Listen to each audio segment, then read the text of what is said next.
President Bush personally officially announced the launch of the U.S. counterstrike early this afternoon in a television address to the nation and, for that matter, the world.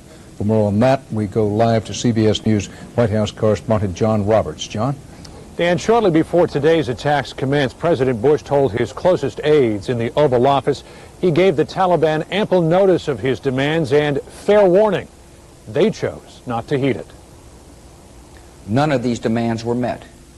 And now, the Taliban will pay a price. By the time President Bush returned from Camp David this morning, there was no turning back.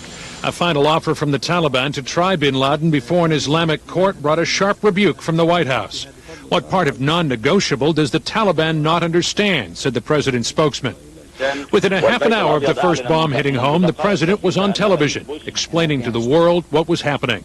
These carefully targeted actions are designed to disrupt the use of Afghanistan as a terrorist base of operations and to attack the military capability of the Taliban regime. Mr. Bush made the decision to take military action early last week.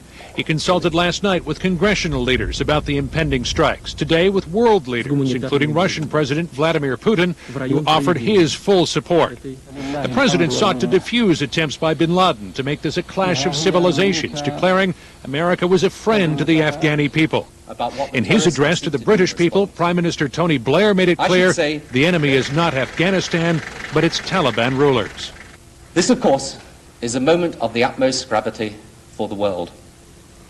None of the leaders involved in this action want war. President Bush again appealed to the American people for patience for a campaign that could be measured in terms of years.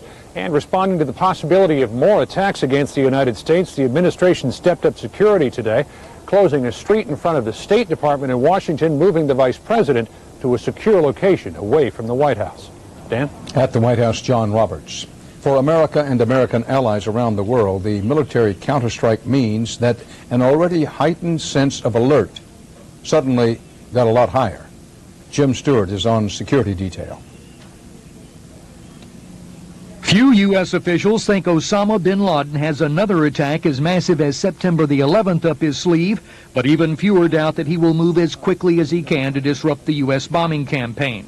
And given that, security was especially alert when the attacks began in Afghanistan. The possibility of a counterpunch was on everyone's mind. The United States is, as President Bush has indicated, is on a state of heightened awareness. And the armed forces around the world are on a state of higher alert than is normal. It is hard to imagine, however, how much more alert the U.S. military and law enforcement could be after what happened last month. While anything is possible, most experts believe the targets most vulnerable are U.S. embassies like those bin Laden attacked in East Africa. U.S. citizens and companies overseas might also be at risk, although it is the large symbolic targets like U.S. warships and facilities in Saudi Arabia that he is favored most. Keeping bin Laden off balance before he can hit us again is the key, say officials. The only way to deal with these terrorist threats is to go at them where they exist. You cannot defend at every place, at every time, against every conceivable, imaginable, even unimaginable terrorist attack. And just as a precaution, the U.S. diplomatic mission in Saudi Arabia said it was closing until further notice to review its security precautions in wake of the U.S. strikes on Afghanistan.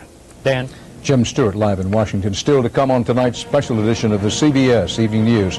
On the home front, game day jitters.